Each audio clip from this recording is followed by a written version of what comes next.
ઘોઘંબા તાલુકાની અંદર પ્રધાનમંત્રી આવાસ યોજના ગ્રામીણ માટે લાંચ માગવાની ઘટના સામે આવી છે. અધિકારી અને એન્ટી કરપ્શન બ્યુરો અધિકારીઓ દ્વારા આજે મોટી કાર્યવાહી ઘોઘંબા તાલુકામાં હાથ ધરવામાં આવી હોવાની તાજેતરની ઘટના બનવા પામી છે.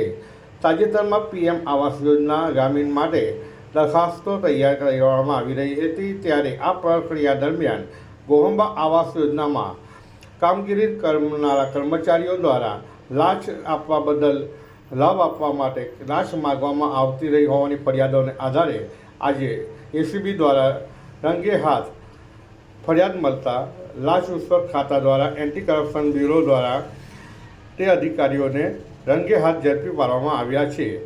તેમાં રંગે હાથ 2 અધિકારીઓ સામેલ હોવાની વિગત મળતા તેમની પૂછપરછ હાથ ધરવામાં આવી હતી. રીતિ શાહ સાથે દિવ્ય ભાસ્કર, ઘોઘંબા.